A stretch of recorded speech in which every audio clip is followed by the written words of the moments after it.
having a vivid imagination a boon or a bane? Okay?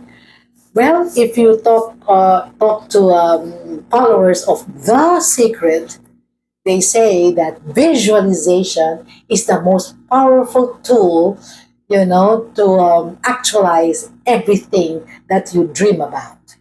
Okay, so they say that how do you call that? You do everything to develop a vivid imagination. You imagine the kind of life you want to the exact detail. How big your house is, or how big the house that you want to have, exactly what kind of car and color you want, so that you can manifest this. You hone your visualization skill so that you can manifest anything you want. Okay? So, focus, imagination. All right. So, how about the philosophy or the philosophical quote from Seneca? Okay, talking about imagination. Let's try to see the other side of it. He said, "We suffer more often in imagination than in reality." Okay, we suffer more from imagination than in reality. Then maybe you'd say, well, Miss Malu, those are two different things. The only thing, that is the same there is the word imagination. Okay, I agree there because, visualization in and of itself, is not innately bad. In fact, it can be very, very useful in coming up with your goals and your plans, because first it should start first in your mind, and we call that vision, isn't it? Crafting a vision. Okay, that's where it all starts, and then we come up with the steps. Okay, in that case, the vision is also a form of visualization, and of course, you come up with imagination. Now, the other side, the flip side of imagination is imagining all the horrors and the bad things that could possibly happen, and so we get scared. Now, some data about this, okay? Because Seneca said we suffer more from imagination than in reality. Maybe imagine horrors, imagine bad things, imagine negative scenarios. Okay. So research says that 85% of what you worry about never happens. Oh, 85% of what you worry about never happens. And the news gets even better. Okay, why? Of the 15% of the worries that come true, okay, 79% of the time, people handled it better than they thought they would. Oh, isn't that good news? Okay. Many even reported learning something valuable from the experience. Okay. So if we do the math, there was nothing to worry about most of the time. Okay. 97% of bad things either never happen or we handle them and possibly learn something valuable in the process. This is already data, current data. Only 3% of the time did people's worries prove well founded. Only 3% well founded. I mean, it came true. It came true. Okay. Okay. All right. Because, okay, the fear that comes from the worry about all possible negative things happening is enough to drain us of our energy, our hope, and get depressed. Okay? So then again, there are two things we should be asking ourselves: what is actually happening, and consider the evidence.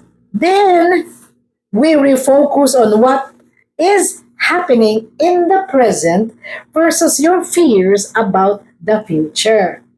Okay, so again, this is what Google said. So you're right. So Seneca is really right. We suffer more often in imagination than in reality.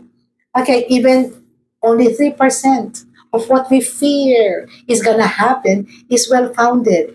Yes, in fact, this was very, very real just 2 or 3 days ago. Of course, our sessions are taped before showing. Okay, so 2 or 3 days, I think, before this taping date, you know, America just dropped bunker, or they call it bunker booster, bunker buster, very, very heavy bombs in three nuclear Iranian facilities. And of course, a lot of fears started coming even among our circles. Okay, why? Because one of my client is very dependent on rare metals abroad. And how it will affect you know um, the business, etc., and the fear of Iran closing this very, very important passageway, the Strait for Hormuz. And then so I started asking myself, like, okay, what should I be doing?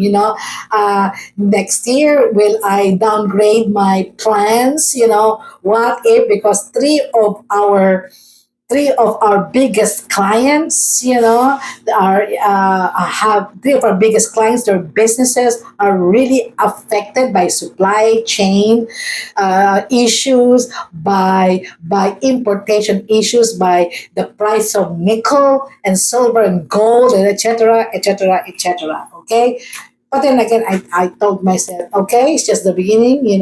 Now supposedly there is a ceasefire. Supposedly the 12-day war is ended and things like that. Okay, should I go back to my original and things like that? Of course, then I remember about this one, about what Seneca mentioned. We suffer more from imagination, than reality. Again, I'm not saying just forget it, even if this is happening. Just be happy, spend as if there is no tomorrow, because maybe after all we die and things like that. No, I'm not really saying that. What I'm really saying is, we plan for the future, but we live in the present. Okay, this is philosophy at work, guys. My fascinating Renaissance friends. This is, the relevance, of philosophy. Okay, so all right. Um, Maybe it's time, to live the ancient Greek philosophers, and then go to the Chinese philosophers. The two most famous Chinese philosophers are who? Tell me.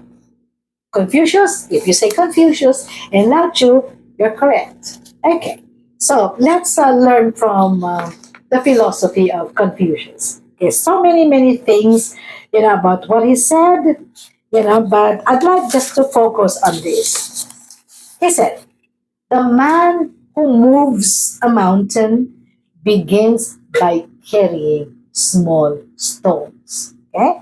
The man who moves, okay, a mountain begins by carrying away small stones. Okay? I guess we need to remember this because, when we hear about success stories, we only hear about the billions that they have now. Nothing is even written about the many dangers of bankruptcies that they have met. How they started with only $1,000 in their garage and things like that. You go to the You go to the biography of Elon Musk, of Steve Jobs, of Mark Zuckerberg, of Bill Gates, Jeff Bezos. He had to borrow $300,000. I just read, from his mom, to be able to continue Amazon when it was in its infancy, and now he's a billionaire and things like that. Because what is only being written about would be their billions and their millions and their successes and their technology, etc. But never, not never, but very, very infrequently, they write about the hardships that they have to undergo. Exactly what Confucius said. Before you move a mountain, okay, you first carry small stones, because a mountain is made up of a million small stones. Okay, so we will hear from another Chinese philosopher next episode, as we go through the modern ones, and then we begin to craft our own philosophies. Okay, I will share your mine and you share me yours. Okay, so again, if this has been very useful, engage with me in the comment section. Okay, and don't forget to like and subscribe. Until then, this is your sojourner, your co-sojourner, fellow sojourner in our autumn of our life, and I'll be seeing you next episode. Goodbye.